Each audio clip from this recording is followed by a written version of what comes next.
안녕하세요. 결혼할 사람은 첫눈에 느낌이 온다는데 과연 그럴까 싶었어요. 결혼한 부부들을 보면 항상 물어보고 싶었죠. 대체 어떻게 만나서 두 분은 왜 결혼하게 됐는지 항상 궁금했거든요. 결혼이란 어떻게 하는 걸까? 나도 그런 사람을 만날 수 있을까? 항상 궁금했어요. 그리고 어느 날 제게도 운명이 찾아왔어요. 고등학교를 졸업 후 바로 일을 해서 돈을 벌었어요. 저는 어릴 때 아버지가 돌아가시고 어머니와 둘이 살았거든요. 아버지가 돌아가신 후 어머니 혼자 어렵게 식당 일을 하면서 저를 키우셨는데 집안 형편이 워낙 좋지 않아서 늘 돈이 궁했어요. 중학교 때부터 아르바이트 하면서 집안 형편에 조금이라도 보탬이 되려고 했고 고등학교를 졸업한 이후에는 물류센터에 들어가서 택배 일을 했어요. 택배 일은 하루 종일 무거운 짐을 들고 차에 실어 나르고 아, 정말 체력적으로 힘들어요. 하루만 일하고 와도 삭신이 다 쑤시고 온몸이 누군가에게 심하게 두들겨 맞은 것처럼 욱신거리고 아프죠. 그래도 이제 막 고등학교를 졸업한 제가 할 수 있는 일 중 가장 돈을 많이 주는 곳이었어요. 그래서 온몸이 아프고 빨리빨리 짐을 나르려다가 여기저기 부딪혀 멍이 들어도 그냥 이악 물고 버텼어요. 사람은 환경에 적응하는 동물이라는데 정말 그렇더라고요. 어떻게든 악으로 깡으로 버티다 보니까 그래도 하루하루 일하는 게 익숙해졌거든요. 물론 여전히 몸이 아프고 힘들기는 했지만 그래도 처음 일할 때처럼 당장 도망치고 싶지는 않았어요. 하루 그리고 또 하루가 쌓이니까 고되기는 해도 오늘도 무사히 잘 마쳤다 하면서 끝낼 수 있을 정도는 되었죠. 주변에서 아저씨들 이야기 들어보니까 배달을 해야 돈이 된다고 하더라고요. 그래서 회사에 물어봤는데 운전 경력이 좀 믿을만 해야 일자리를 줄 수 있다고 이제 막 면허 딴 애들은 솔직히 쓰기 곤란하다고 했어요. 면허를 따고 나서 화물 운송 자격 취득하려면 2년 정도 기다리기도 해야 한다더라고요. 고민이 되기는 했지만 그래도 앞으로 내가 쭉 일할 걸 생각하면 한 푼이라도 더 버는 쪽이 낫지 않을까 생각이 들었어요. 그래서 일단 그동안 모은 돈으로 운전면허 학원을 먼저 등록했어요. 굳이 이 일이 아니더라도 주변에서 운전면허는 따놓으면 어디든 편하게 써먹는다고 했거든요. 나중에 대리운전 같은 거 할 수도 있으니까 미리미리 따서 연습해두는 게 좋다고요. 생각해보니 고등학교 때 수능 끝나자마자 주변 친구들은 다 운전면허 학원에 다녔어요. 저는 그때 학원비 듣고 에휴 그냥 말아야지 포기했는데 미리 해뒀으면 좋았을 것 같아요. 다른 친구들은 수능 끝나고 나서 부모님이 다니라고 돈도 보태주고 하니 바로 할 수 있었는데 저는 차마 어머니한테 이야기할 수가 없었어요. 우리 집이 돈이 없는 게 딱히 불만이거나 서럽게 생각하지는 않았는데 뭔가 이런 상황을 마주하니까 현실감이 든다고 할까요? 가난하다는 게 그렇지 않은 사람들과 출발점부터 다른 거구나. 뭐 그런 생각이 새삼스럽게 들었던 것 같아요. 사실 고등학교를 포기하고 물류회사에서 몸으로 뛰는 일을 선택했을 때부터 시작점은 상당히 다른 거였는데 말이죠. 그리고 그것뿐만은 아닌 것 같아요. 젊은 날의 추억이 없달까 낭만을 도둑맞은 기분이 들기도 했어요. 퀴퀴한 냄새가 풍기는 지하 창고에서 시커먼 아저씨들이나 남자들이랑만 일을 하니 파릇파릇한 청춘의 설렘이나 연애 거리도 전혀 없었고요. 주변 친구들이 하나둘씩 여자친구 생겼다고 소식을 전해올 때면 내심 그런 것들이 부럽기도 했어요. 지극히 평범한 20대 일상 같은 것 말이죠. 그래도 물류창고에서 계속 일하면서 운전면허도 따고 일하시는 기사님들의 운전 적성 정밀 검사 등 준비해야 할 것들도 알려줬어요. 제가 나이는 어리지만 일을 성실하게 해서 그런지 같이 일하는 형들이랑 아저씨들이 엄청나게 예뻐해주고 잘 챙겨줬어요. 나중에 제가 기사 되면 자기 덕분이라고 서로 막 공부하던 것도 알려주고 그랬거든요. 사장님도 처음에는 별로 정을 주지 않으셨어요. 그냥 지나가는 애 중에 하나려니 했던 거죠. 그런데 엄청 성실하게 일하고 지각이나 결근 한 번 없이 출근하니까 다르게 보기 시작하더라고요. 그래서 일부러 수당이 더 나오는 야간 작업에도 많이 넣어주시고 보너스라도 더 챙겨주려고 하셨어요.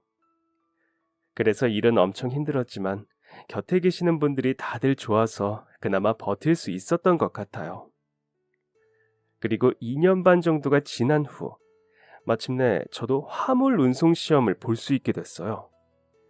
그동안 선배님들에게 꿀팁을 많이 들은 덕분인지 시험은 당당하게 한 번에 합격했어요. 당당히 합격증을 들고 회사로 복귀하니 사장님이 더 기뻐하시더라고요. 그래도 화물 운송이라는 게 쉽지 않기 때문에 경험이 중요하다고, 한동안은 베테랑 기사님들이랑 같이 경험을 쌓는 게 좋겠다고 하셨어요.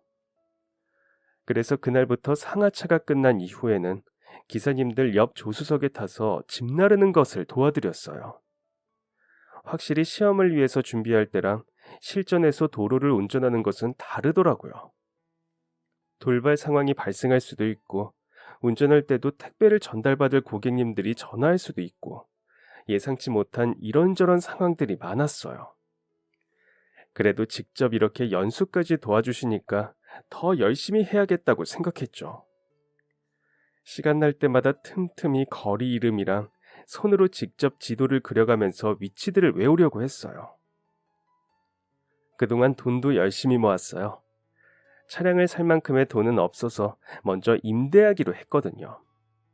회사에서 임대가 가능하다고 해서 다행이었죠. 그렇게 3개월 정도를 열심히 연수한 끝에 사장님이랑 같이 시험 운전을 해보기로 했어요. 일주일 정도 제가 운전대를 잡게 되었는데, 진짜 시험 볼 때보다 더 떨리는 거예요. 그래도 다행히 일주일 동안 큰 문제 없이 무사히 넘어갈 수 있었어요. 사장님도 옆에서 무척이나 흡족해 하시면서 화물차 면허 딴 지 얼마 되지도 않은 녀석이 운전을 왜 이렇게 잘하냐고 흐뭇해 주셨어요. 그리고 저는 마침내 정식으로 택배 기사가 되었어요. 물류센터에서 물건만 날랐는데 이제는 트럭을 운전하면서 다니니까 뭔가 정말 뿌듯하더라고요. 남들이 보기에는 물류창고에서 물건 나르다가 운전하게 된 건데 뭐 그렇게 대단하냐고 할 수도 있겠지만 저는 트럭만 바라봐도 너무 뿌듯했어요.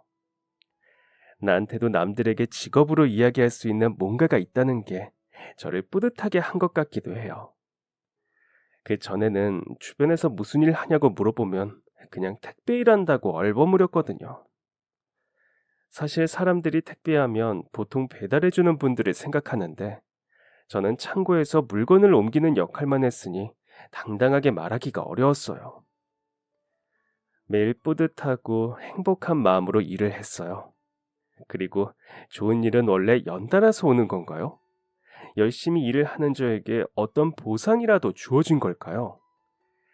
저에게 운명 같은 한 사람이 찾아왔거든요. 그날도 열심히 택배 배달을 하고 있었는데 근처에 새로 생긴 네일샵에서 물품 배달을 시킨 거예요. 간판부터 의자까지 전부 핑크색으로 물든 곳이었는데 저한테는 엄청 낯선 공간이라서 조금 신기했어요. 조심스럽게 문을 열고 들어갔고 안쪽에서 여성 두 분이 오픈 준비를 하시는 건지 열심히 물건들을 정리하고 있었어요. 배달 왔습니다. 어머, 딱 맞춰 오셨네. 감사합니다. 반갑게 뛰어나와서 택배 상자를 받아드는 여성분을 보자마자 한눈에 반했어요.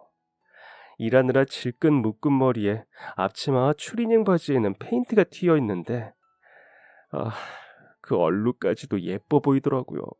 목소리는 또 얼마나 상냥하고 나긋나긋한지 마치 솜사탕을 소리로 듣는 것 같은 기분이었어요. 갸름한 얼굴에 새하얀 피부, 아기자기한 이목구비까지 너무 예뻐서 저는 그만 서명받는 것도 잊어버린 채 얼굴을 계속 들여다보고 있었어요. 넉나간 표정에 제가 웃겼는지 그분은 저를 보면서 웃더라고요. 기사님, 택배 안 주실 거예요? 네, 네. 택배 주시라고 오신 거 아니에요? 계속 손에 힘주고 계시면 제가 가져갈 수가 없는데. 아, 죄송합니다. 죄송해요. 괜찮아요. 온통 핑크색이라 너무 놀라셨나 보다. 요즘 이런 인테리어가 유행이라고 하더라고요. 돈 아끼려고 저희끼리 하다 보니까 완벽하지는 않은데 요즘 남자분들도 손발톱 다듬으러도 많이 오시거든요. 이렇게 많이 걸어 다니시고 하면 발도 피로하고 발톱 부딪히고 깨지는 분들도 많던데 저희 오픈하면 놀러 오세요. 여기 특별히 쿠폰도 드릴게요. 그리고 이건 제 명함이에요.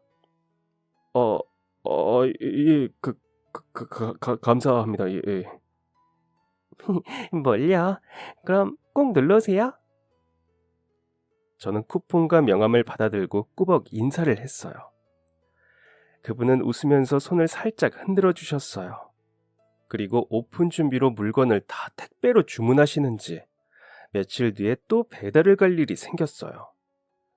크고 작은 짐들을 배달하러 일주일에 3번 정도는 갔던 것 같아요.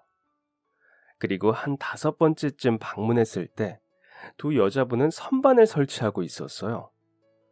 뭐가 잘 되지 않는지 둘이 한참을 끙끙거리면서 오늘 안에 못하겠는데 하면서 곤란한 표정을 지더라고요.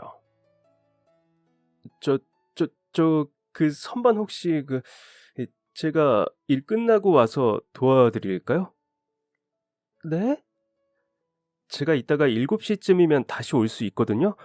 제가 그런 조림 막 이런 거 엄청나게 잘해요. 어머, 진짜요? 도와주시면 저희야 감사하죠. 그럼 이따가 7시쯤에 와주실래요? 네네네네네. 일 끝나고 바로 오겠습니다. 제가 또 도울 거 있으면 다 놔두세요. 퇴근하고 와서 도와드릴게요. 그럼 이따가 뵙겠습니다. 저는 부끄러워서 도망치듯이 가게를 빠져나왔어요. 그렇게 퇴근 시간이 기다려진 것은 처음이었어요. 일하는 내내 저도 모르게 콧노래가 흥얼흥얼 나오더라고요. 퇴근한다고 옷을 후다닥 갈아입으니까 같이 일하는 분들이 오늘 무슨 약속 있냐고, 웬일로 이렇게 빨리 나가냐고 물어보시더라고요. 저는 말하기가 부끄러워서 어머니랑 저녁 먹기로 했다며 대충 얼버무리고는 혹시나 제 속마음을 들킬까봐 얼굴이 화끈거리는 것을 겨우 진정시키고 도망치듯이 밖으로 나왔어요. 그리고 가게에 도착하니 그분이 초등학생쯤 되어 보이는 아이와 함께 있었어요. 안녕하세요. 오셨구나. 감사해요. 저희 사장님은 거래처 가셔서 이따가 오실 거예요. 동생이 학교 끝났는데 집에 혼자 있기 싫다고 해서 오라고 했어요. 그냥 숙제하고 있을 거라서 설치하는데 방해되지는 않을 거예요. 괜찮습니다. 안녕, 만나서 반가워. 아까 낮에 여기다가 설치하시려고 한 거 맞으시죠? 누구야, 언니? 이 사람 언니 남자친구야? 아니야. 여기 있는 물건들 있지? 이거 다 저분이 가져다 주신 거야. 언니들이 못 드는 무거운 물건이나 멀리서 가져와야 하는 것들 택배로 시키는데 그거 가져다 주시는 기사님이야. 엄청 무거운 물건도 번쩍번쩍 들어서 가져다 주신다? 그런데 만들기도 잘하셔서 오늘은 선반 설치하는 것도 도와주신다고 오신 거야. 어때? 정말 고마운 분이지? 정말 멋지다. 우리 언니 도와줘서 고맙습니다. 그녀는 여동생마저 너무 사랑스러웠어요. 그렇게 처음으로 여동생과도 인사를 나눴어요. 그리고 처음으로 택배 전달할 때 빼고 만난 거였죠. 같이 길게 대화를 한 것도 처음이었어요. 한마디로 모든 것이 특별한 날이었죠. 저녁 시간이라 배고플 텐데 먹으면서 하라고 떡볶이랑 튀김, 순대를 사와서 저한테도 주시더라고요. 제 동생이 제일 좋아하는 게 떡볶이거든요. 가래떡으로 만들어주는 곳이 많지 않은데 마침 여기 앞에서 그렇게 팔아서 종종 같이 사 먹어요. 예전에 보육원 근처에서 사 먹던 곳이랑 맛이 엄청 비슷해요. 거기가 진짜 맛있어서 동생이 매일 먹고 싶다고 졸랐거든요. 보육원이요? 아, 저 보육원에서 자랐어요. 어릴 때 부모님이 일찍 돌아가셨는데 할머니, 할아버지도 안 계시고 친척분들도 없고 딱히 저희 돌봐줄 사람이 없어서 보육원으로 갔거든요. 그때가 저는 한 13살쯤이고 동생은 3살이라 혹시 서로 다른 데 갈까봐 얼마나 조마조마했는지 몰라요. 다행히 저희 둘 다 같은 보육원에 갈 수 있어서 거기서 쭉 같이 살았어요. 제가 먼저 자립하느라 얼마 전까지 동생 혼자 보육원에 있었어요.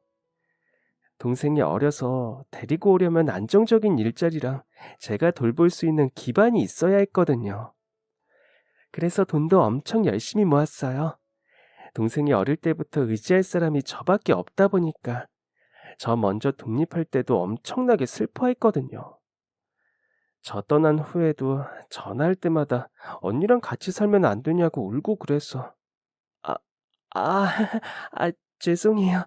제가 기사님한테 별소리를 다 하네요. 아니요. 멋있어요. 동생을 위해서 그렇게 열심히 사셨다니. 저도 아버지가 어릴 때 돌아가셔서 중학생 때부터 쭉 아르바이트 하면서 지냈거든요. 어머니 혼자 일하시면서 저를 힘들게 키우셔서 어떻게든 조금이라도 살림의 보탬이 되고 싶었어요. 누군가를 책임지고 싶은 마음이 어떤 건지 똑같지는 않아도 저도 잘 알아서 대단한 것 같아요. 멋있어요. 어머, 그랬어요?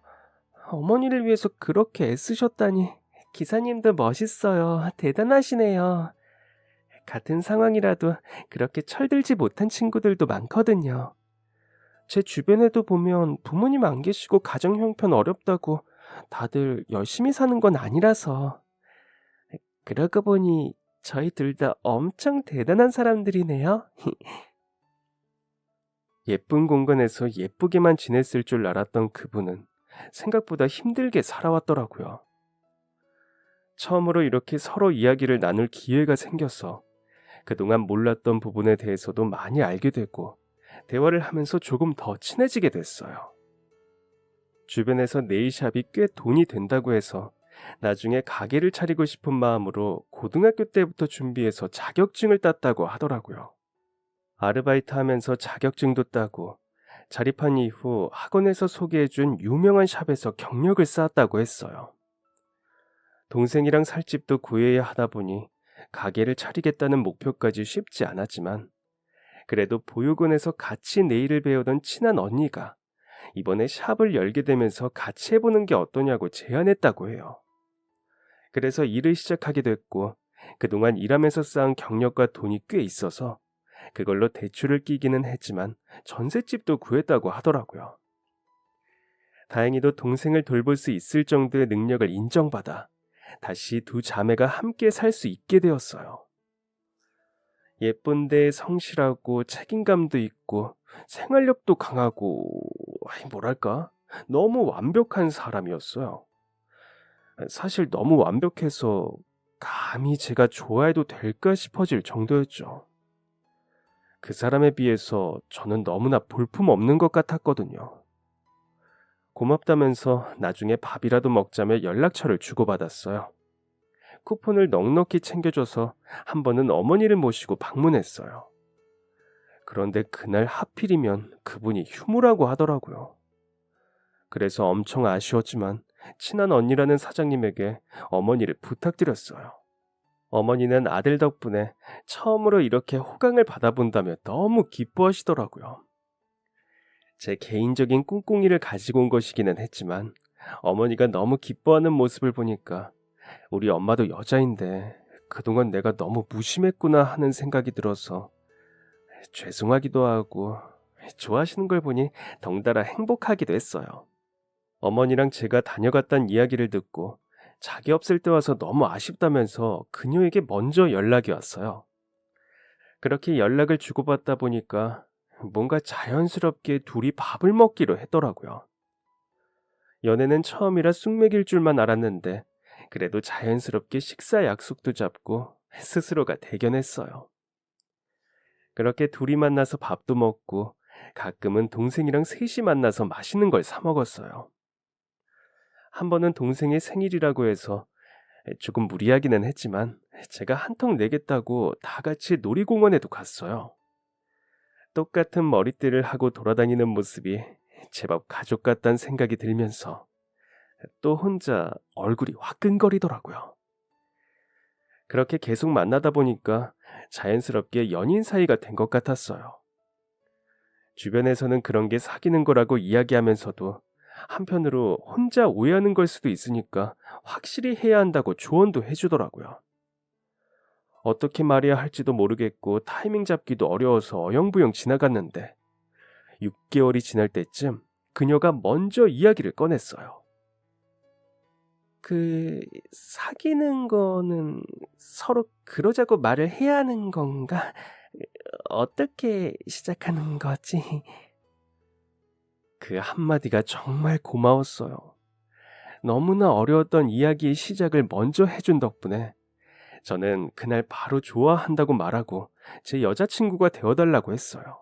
그러자 이제서야 이야기하냐면서 얼마나 기다렸는지 아냐고, 기다리게 한 만큼 앞으로 더 잘해야 한다고 막 웃으면서 좋다고 대답하더라고요.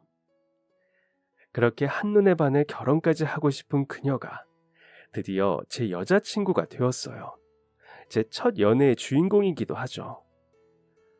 그 후로도 저희는 서로를 챙겨주면서 예쁘게 연애했어요. 그녀는 저에게 든든한 응원을 해주었고 제가 힘든 날에는 일부러 이야기하지 않았는데도 목소리만 듣고 알아챘어요. 그런 날이면 어느새 회사 앞으로 와서 저를 기다리고 있더라고요. 가서 삼겹살에 소주나 한잔 하자고 자기가 내겠다면서 저를 끌고 가서는 기분을 풀어주기도 했어요. 신기했어요. 힘든 일이 있을 때 의지할 수 있는 사람이 생겼다는 게. 그리고 제가 이야기를 하지 않아도 마음을 알아주는 누군가가 있다는 게 말이죠. 그렇게 그녀와 연애를 계속하면서 점점 결혼에 대한 생각이 확신으로 바뀌었어요. 이런 사람과 함께라면 어떤 힘든 일이 있어도 다 이겨낼 수 있겠다 싶더라고요. 그리고 왠지 우리가 같이 있으면 평생 웃을 일만 가득할 것 같았어요. 이런 게 결혼할 사람을 운명적으로 알아본다는 것인가 싶기도 했죠. 연애한 지도 어느새 3년이 되면서 슬슬 결혼에 대해 깊이 있게 이야기를 주고받았어요. 그 사이 저는 모아둔 돈으로 회사에서 임대하던 차 대신 제 트럭을 갖게 되었어요. 퇴사하시는 아저씨가 저렴하게 넘겨준 덕분에 예상보다 적은 돈으로 구입을 할 수 있었죠. 그리고 남은 돈으로 다시 적금을 들어서 결혼 자금을 모았어요. 그래도 사랑하는 여자랑 살려는데 넉넉한 살림은 아니어도 전셋집이라도 하나 구해야 하지 않을까 생각했거든요. 또 어린 처제랑 같이 살려면 방 2개짜리 집은 가야겠다 싶었어요. 아직 어린 여동생을 두고 결혼하는 여자친구의 마음이 편치 않을 테니 같이 사는 쪽으로 생각을 한 거죠. 기념일이라서 깜짝 놀라게 해주려고 연락하지 않고 퇴근하자마자 가게로 방문했어요. 그런데 한창 일하고 있어야 할 여자친구가 보이지 않더라고요. 제가 나타나자 사장님은 곤란한 듯이 말을 아끼더니 어쩔 수 없다면서 저도 알고 있는 게 나을 것 같다고, 여자친구가 아까 동생이 쓰러져서 병원으로 갔다고 했어요. 혹시나 제가 걱정할까봐 일단 검사 결과 보고 연락하겠다면서 저한테 이야기하지 말아달라고 신신당부했다고 하더라고요. 저는 바로 사장님이 이야기해준 병원으로 뛰어갔어요. 그리고 거기서 병원 대기석에서 울고 있는 여자친구를 발견했어요. 오빠, 여기는 어떻게...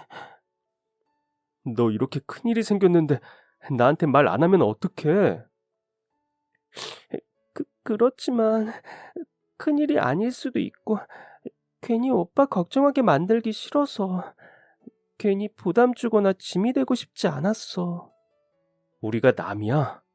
너랑 나 사이에 이런 일을 공유 안 하면 누구랑 나누겠어?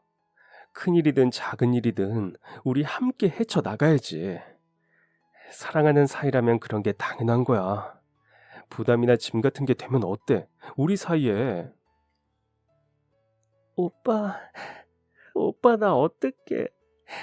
내 하나뿐인 동생 잘못되면 어떡해. 나 어떡해. 사실 나 너무 무서웠어. 내 동생, 내 동생 아직 어린데 우리 엄마 아빠처럼 그렇게 되면 어떡해. 처음 보는 여자친구의 모습에 당황스러웠지만 다가가서 꼭 껴안아주면서 머리를 쓰다듬어 줬어요. 여자친구는 얼마나 겁을 먹었는지 손을 바르르 떨면서 어린애처럼 엉엉 울더라고요. 애써 담담한 척했지만 어린 동생을 데리고 혼자 병원에 와서 얼마나 무서웠을까 싶었어요. 괜찮을 거라고 그렇게 이야기해주면서 안아주는 거, 그게 제가 할 수 있는 전부라 무력하게 느껴졌어요. 심장 초음파랑 엑스레이를 통해 확인해보니 확장성 심근병증이 의심됩니다. 나이대나 여러 환경적 상황을 고려해봤을 때 유전적 요인인 것 같고, 여러 가지 방법이 있지만 가장 확실한 것은 수술로 심장을 이식받는 거예요. 다만 대기자 명단에 올리면 2에서 3개월 혹은 그 이상이 걸릴 수도 있습니다. 수술 후에도 꾸준히 치료는 받아야 하지만 이식만 받는다면 생존 확률은 크게 올라가게 되니까 우선 대기자 명단에 올려보죠. 심장 이식을 하면 수술 후 일상이 가능하다는 이야기에 저희는 빠르게 대기자의 명단을 올렸어요. 유전일 수 있다는 이야기에 혹시 몰라 여자친구도 검사를 받아봤는데 다행히 증세는 없다고 하더라고요. 우선은 약물 치료를 하면서 대기 명단에서 연락이 오기를 기다렸는데 그 사이에도 여동생은 몇 번을 정신을 잃고 쓰러져 응급실로 뛰어가야 했어요. 그리고 마침내 5개월 만에 연락이 왔어요. 더 오래 기다리는 경우도 있다고 하는데 그나마 다행이었죠. 다만 다른 문제가 있다면 바로 비용이었어요. 그동안 병원비와 치료비로도 돈이 꽤 나갔는데 이번에 수술하게 되면 입원비를 포함해서 비용이 전부 3천만 원이 조금 넘을 수 있다고 하더라고요. 심장 수술 자체가 워낙 비용이 많이 들다 보니 어쩔 수 없는 부분이었어요.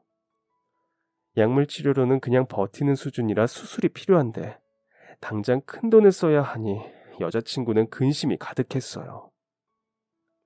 우선 자기가 대출이든 뭐든 알아보겠다며 수술 일정을 잡기는 했는데 사실 동생 일이 이렇게 될진 모르고 얼마 전 샵을 같이 운영하는 언니가 전세 사기를 당해서 그동안 자신이 모은 2천만 원 정도를 빌려준 상태였어요.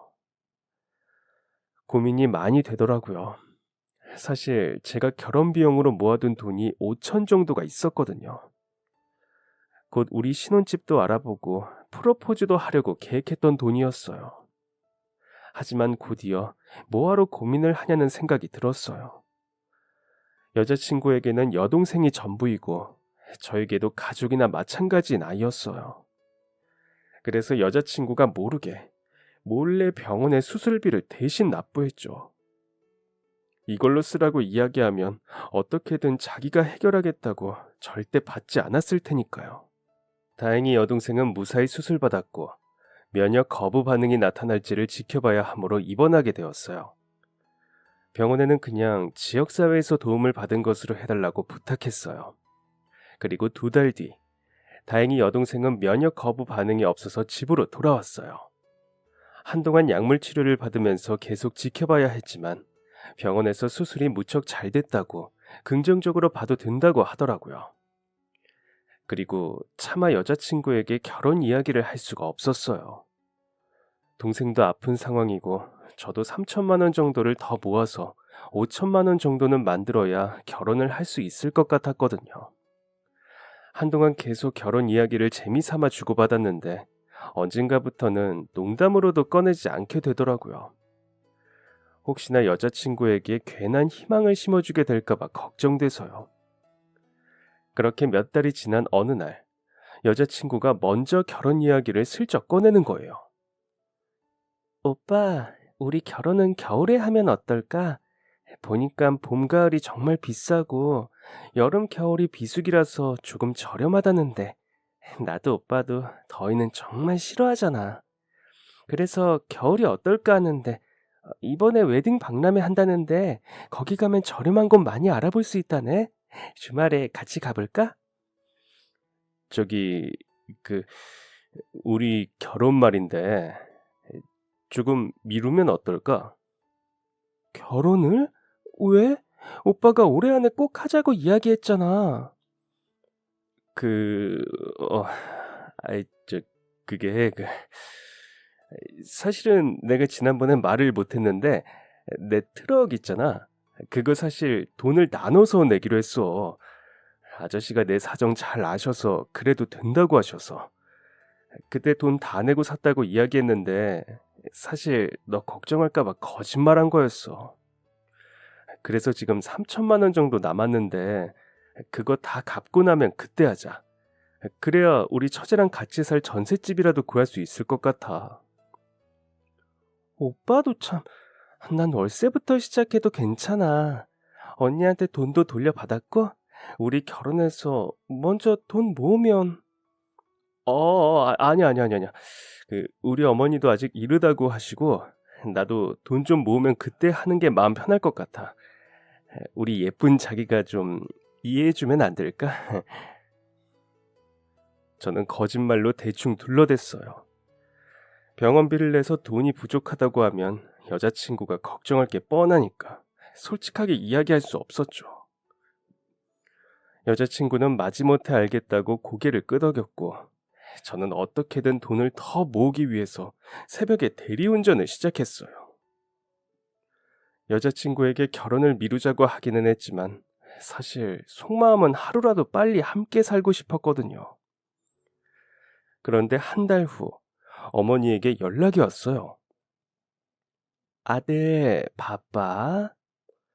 아니요, 지금 잠깐 쉬고 있는데 무슨 일이에요? 그게 너 그 여자친구랑 결혼 말이다. 날짜를 좀 빨리 정하면 어떨까? 에이, 아니에요. 저희 상의해서 결혼은 좀 기다렸다가 하기로 했어요. 처제도 아직 아프고. 너 돈 때문에 걱정해서 그런 거 안다. 엄마가 얼마 전에 적금 들었던 게 만기되어서 목돈이 좀 생겼거든. 어차피 너 주려고 묵혀뒀던 거라 그거 보태서 결혼해라. 이 엄마 나이도 있는데 하루하루가 소중하잖니. 너가 결혼 이야기 꺼낸 것도 벌써 한참 전인데 마음 먹었을 때 빨리 하는 게 낫지. 그리고 너 얘들 낳고 봐주기라도 하려면 엄마 한 살이라도 어릴 때 해야지. 이왕 하기로 했던 거 그냥 옛날에 대학 등록금 못 내준 거다 하고 그렇게 생각하고 받아라. 어머니, 그동안 우리 집 형편 넉넉하지 않아서 네가 얼마나 고생했니? 결혼만이라도 엄마가 도와주게 해줘. 그리고 나도 예비 며느리 빨리 만나보고 싶구나. 얼굴도 보고 날짜도 잡게 네가 상의해서 일정 좀 잡아봐라. 제가 거절했지만 어머니는 아들 뒷바라지 한번 해보는 게 평생 소원이라며 받아서 결혼자금에 보태라고 하시더라고요. 그리고 하루빨리 우리 아들 가정 꾸리는 모습을 보고 싶다면서 원래 올해 안에 하자고 이야기했던 거 그렇게 하라고 하셨어요. 저는 많이 고민했지만 결혼을 기다리는 여자친구 모습도 떠오르고 돈은 나중에 제가 벌어서 다시 어머니께 돌려드리면 되지 않을까 싶어 우선 알겠다고 이야기했죠.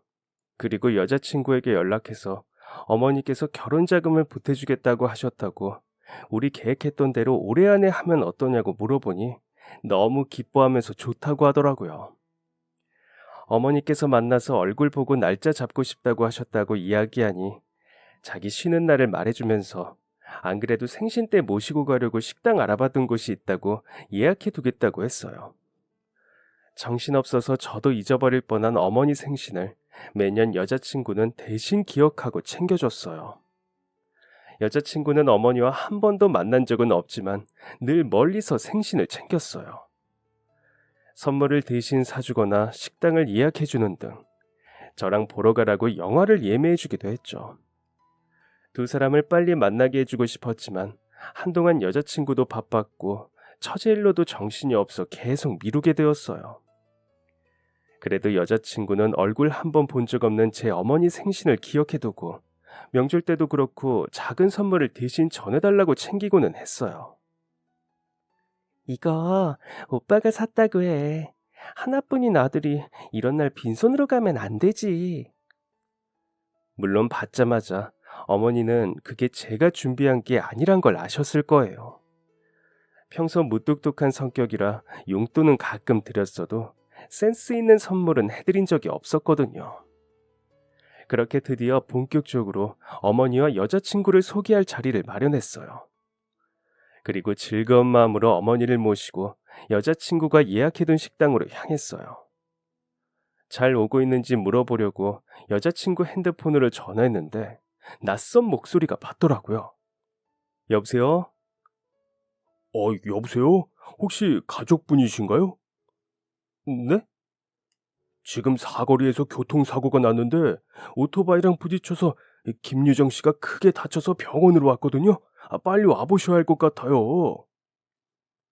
충격적인 소식에 저는 어머니에게 설명할 겨를도 없이 바로 차를 돌려서 병원으로 향했어요. 그리고 도착해보니 이미 여자친구는 응급수술에 들어갔더라고요. 수술실 앞에 여자친구 이름을 발견한 순간 심장이 철렁 내려앉는 것 같았어요. 손발이 떨리면서 얼굴이 하얗게 질리고 바로 옆에서 어머니가 이게 무슨 일이냐고 물어보시는데도 대답을 할 수가 없었어요. 그렇게 8시간 정도 긴 수술이 끝나고 여자친구는 중환자실로 옮겨졌어요. 의식이 돌아오지 않은 상태라 얼마나 기다려야 할지 모른다고 하더라고요. 다행히 심한 출혈은 잡힌 상태고 빠르게 병원으로 이송된 덕분에 응급처치는 잘 됐다고 의식이 언제 회복될지는 지켜보자고 했죠. 하루하루 시간이 지날 때마다 피가 마르는 것 같았어요. 너무 두려웠어요. 혹시나 이대로 깨어나지 못하면 어떡하나. 나는 앞으로 어떻게 해야 하나. 처제는 또 어쩌나 수백 가지 걱정이 머릿속에 떠오르는데 어떤 것도 제대로 된 답은 없었어요. 다행히 5일 뒤 여자친구는 중환자실에서 일반 병실로 옮겨졌어요. 저는 매일 여자친구를 방문해서 상태를 지켜봤어요. 기다리는 마음이 너무 초조하고 조마조마하더라고요. 정말 간절하게 기도했어요. 어떤 일이 생겨도 좋으니까 제발 깨어만 나라고요. 그렇게 매일 잠들어 있는 여자친구를 보러 병실을 찾았어요. 그렇게 2주쯤 시간이 흘렀을까 어느 날 일하는데 급하게 병원에서 연락이 왔더라고요. 저는 회사의 사정을 이야기하고 빠르게 병원으로 향했어요. 그리고 갔더니 드디어 2주 만에 여자친구가 의식을 찾아서 깨어난 상태였어요. 눈을 뜨고 있는 여자친구 모습을 보는 게 꿈만 같았어요. 너무 감격스러웠죠. 내 인생에 이런 악재가 있다니 좌절했는데 어두웠던 제 삶에 빛이 비치는 것 같았어요. 아직 완전히 회복된 건 아니라서 바로 일상에 복귀하기는 어렵습니다. 천천히 재활하면서 회복할 수 있도록 할 거예요. 여자친구는 잠깐 일어나 의식을 찾고 다시 깊은 잠에 빠졌어요. 그리고 저는 그 사이 칫솔이나 필요한 물건들을 챙기러 여자친구 집으로 갔어요. 처제는 오늘 외래 진료가 있는 날이라 네일샵 사장님께 부탁해 같이 병원에 갔었어요. 아무도 없는 집에서 혼자 짐을 챙기고 있는데 갑자기 비밀번호 누르는 소리가 들리더라고요. 처제는 병원에 들렀다가 오려면 아직 멀었는데 누군가 싶었어요.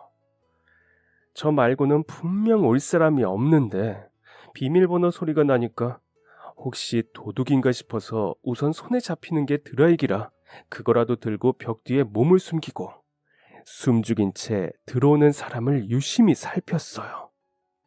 그런데 비밀번호를 누르고 들어오는 사람은 제가 전혀 예상하지 못했던 의외의 인물이었어요. 어, 어머니. 아이고, 네가 왜 여기 있어? 너 아직 일하는 중 아니니? 저는 유정이 깨어났다고 해서 오늘 일 중간에 정리하고 짐 챙기러 아, 근데 어머니가 왜 여기 있어요? 집은 어떻게 하셨고 또 비밀번호는 어떻게? 아니 그게 아유 참 무슨 일인데요? 여긴 어떻게 찾아오셨어요? 손에 들고 있는 건 또 뭐고요? 맞아요. 저희 어머니였습니다. 양손에 짐을 잔뜩 들고 여자친구 집 비밀번호까지 자연스럽게 누르고 들어왔는데 저는 너무 황당했어요. 왜냐하면 제가 알기로는 두 사람은 서로 만난 적도 없는 사이거든요. 서로 사진으로나 얼굴을 봤지 직접 만난 적은 없는데 어떻게 집 주소의 비밀번호까지 알고 있는지 도통 알 수가 없었어요. 너무나 혼란스러운 와중 어머니는 우선 손에 들려있는 짐을 식탁 위에 올리고는 정리를 하기 시작했어요. 보니까 여러 가지 반찬이랑 밥을 한 그릇 정도의 용기에 다 담아서 가지고 오셨더라고요. 그게 그 유정이 입원하면서 여동생이 집에 혼자잖아. 유정이 사고 이후에 어린 동생 혼자 있을 텐데 아휴, 밥은 잘 챙겨 먹나 싶고 아내가 매일 너무 걱정이 되더라. 아무리 그 친한 언니가 봐준다고 하지만 그래도 그쪽도 젊은 아가씨인데 애도 안 키워본 사람이 일까지 하면서 아휴, 잘 돌봐주나 싶어서. 아까 병원에서 유정이 깨어났다고 나한테 연락이 왔더라고. 보호자 이름에 내 번호도 적어놔서 그랬나 봐. 나는 너한테 연락한 줄 모르고 갔더니 유정이 깨어있길래 동생 먹을 것 좀 챙겨줘야겠다고 집 주소랑 비밀번호 좀 달라 그랬지. 그랬더니 핸드폰에 저장된 걸 보여주더라고. 그래서 집 가서 부랴부랴 있는 반찬이랑 좀 가지고 왔다. 내가 유정이한테 신세도 크게 졌는데, 아이고, 아유, 이거 말하면 안 되는데, 아휴. 신세요? 어머니, 이게 다 무슨 일이에요? 아무리 보호자의 연락처를 적어놨다지만 아직 제대로 인사도 안 한 제 여자친구의 동생 밥을 챙겨주려고 싸우셨다고요? 그리고 신세 이야기는 또 뭐예요? 그게 사실은 아휴, 아휴, 이거 유정이가 절대 말하지 말라고 했는데 저 이 상황이 다 이해가 안 돼요. 제발 말해주세요. 그게 사실 전에 내 선물 택배로 보내준다고 연락처 써야 된다고 해서 내 번호를 알려줬다며. 그때 번호 받은 거 적어놨었다고 할 말이 있다면서 얼마 전에 나한테 만나자고 하더라. 네가 돈 때문에 결혼을 미루는 것 같다고 그러면서 3천만 원을 주더라고. 자기가 힘든 일이 있었는데 그때 네가 그 돈을 대신 내주느라 돈 때문에 결혼을 미루는 것 같다면서 말이다. 얼마 전 다시 돈이 생겼는데 그거 돌려준다고 하면 또 안 받는다고 할 게 분명하고 그걸로 결혼하자고 하면 자존심 때문에 고집 부릴 것 같다면서 그냥 어머님이 보태주는 거로 해서 너한테 주라고 하더라. 솔직히 나도 네 결혼 앞두고 뭐라도 좀 해줘야 하는데 모아둔 돈이 부족해서 고민을 많이 하고 있었거든. 자기들 이미 성인인데 결혼은 당연히 부모님 손 안 벌리고 해야 한다고 원래도 그럴 계획이었다고 하면서 오히려 내 체면까지 챙겨주면서 말하더라. 아휴, 애가 참 착해. 참 예뻐. 네가 왜 좋아하는지 알겠더라. 자기가 고아인데 결혼 반대 안 하는 것만으로도 너무 감사하다면서 꼭 받아달라고 부탁해서 그래서 너한테는 적금 만기된 거 받았다고 하고 그 돈 보태서 결혼 자금으로 주려던 거야. 나도 살뜰하게 챙기고 우리 아들도 저렇게 좋아해주는 예쁜 애가 아파서 누워있는데 내가 도울 수 있는 건 뭐라도 해야겠다 싶어서 어린 동생 밥이라도 챙겨주려고 왔던 거란다. 저는 전혀 몰랐어요. 여자친구가 제가 병원비 내준 것을 알고 있는지도 몰랐어요. 게다가 제가 자존심 때문에 받지 않을까봐 일부러 저희 어머니가 주시는 걸로 해달라며 돈을 줬다니. 사려 깊은 사람인 것은 알았지만 이렇게까지 생각해 줄 거라고는 예상하지 못했죠. 그동안 제가 병원비를 내줬다는 것을 알면서 얼마나 마음이 불편했을까.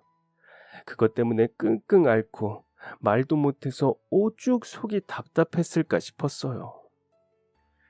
결혼까지 미루는 저를 보면서 또 얼마나 많은 소가리를 했나 싶어요. 이렇게라도 저를 도와주려고 했다니 모든 사실을 알고 나니까 여자친구에게 미안하고 고마워지더라고요.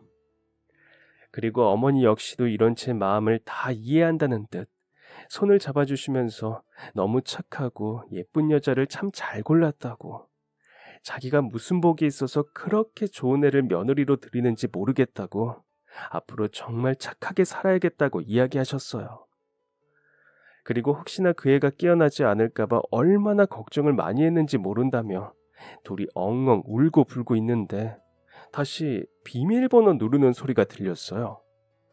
병원에 갔던 처제랑 네일샵 사장님이 들어왔는데 어머니랑 울고 있는 제 모습을 보고 두 사람은 혹시 여자친구에게 무슨 일이라도 생겼나 싶어 심장이 쿵 내려앉았다고 하더라고요. 그리고 처제에게도 언니가 깨어났다는 소식을 들려줬어요. 다음날 일찍 병원에 가보기로 하고 저희 어머니가 만들어주는 저녁을 먹으면서 이야기를 나눴어요. 딸이 없던 어머니는 어린 처제를 귀여워하면서 챙겨주고, 부모님 없이 자란 처제는 엄마같이 따뜻하게 챙겨주는 모습에 행복한 것 같았어요. 그리고 다음날 저희 세 사람은 병원으로 면회를 갔어요. 아침에 담당 교수님이 체크했을 때도 심박수나 동공, 그리고 인지 능력 등등 큰 문제가 없는 것 같다고 했다네요. 아직 회복이 되지 않아서 말하는 거나 움직이는 것을 힘들어하기는 했지만 저희 세 사람을 보고는 흐뭇하게 미소 짓는 모습을 볼 수 있었어요. 가족 같아요. 며칠 후 여자친구는 과일을 깎으며 즐겁게 이야기 나누는 저희를 보면서 말했어요. 그 이야기에 모두 눈시울이 붉어졌어요.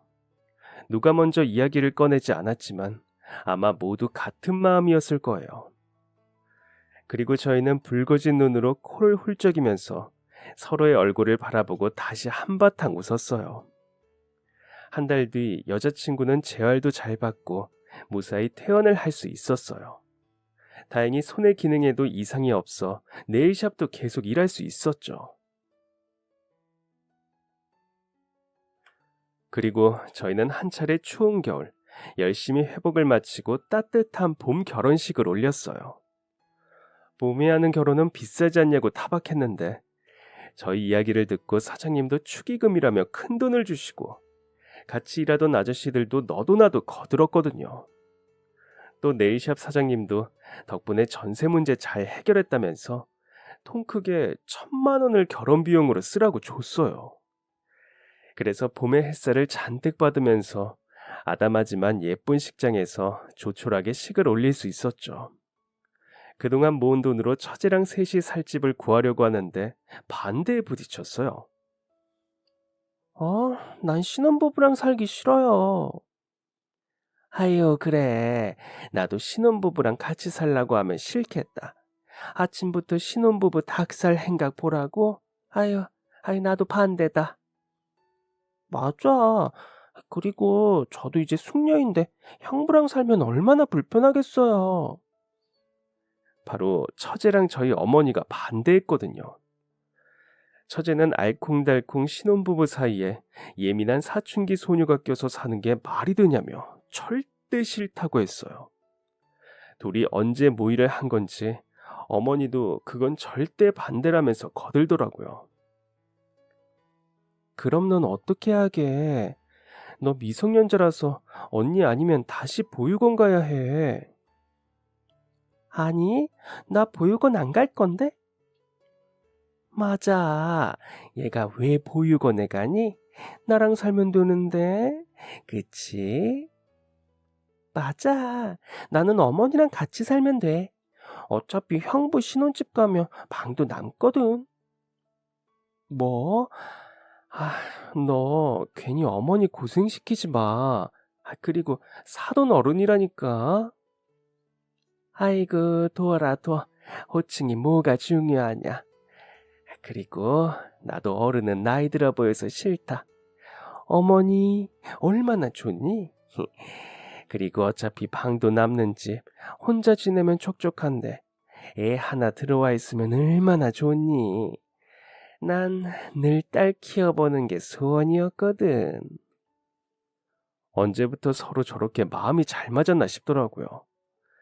처제를 꼭 끌어안고는 예뻐하는 어머니를 보며 저희 두 사람은 결국 두 손 두 발 다 들었어요. 본인들이 좋아서 서로 같이 살겠다는데 더 말릴 수도 없었고요. 그래서 결혼 후 저희는 근처 원룸에서 신혼살림을 시작했고, 처제는 저희 어머니와 살게 되었는데요. 결혼 후에도 와이프는 어머니를 엄청 살뜰하게 챙겨요. 누가 보면 며느리가 아니라 딸인 줄 알 정도예요. 그래서 근처에 시장 나가면 엄마랑 딸들이랑 보기 좋다고 다들 칭찬하더라고요. 아들인 제가 옆에서 머쓱해질 정도죠. 그렇게 저희 네 사람은 서로를 돌보면서 행복하게 지내고 있는데요. 그동안 제가 모르게 많이 애써준 우리 와이프를 위해서 저도 앞으로 더 세심하게 챙겨주고 화목한 가정 이루도록 노력하고, 저희 신혼생활 하라고 협조해준 어머니와 처제에게도 용돈 팍팍 주는 멋진 아들이자 형부가 되도록 할게요. 그럼 지금까지 사연 들어주셔서 감사합니다.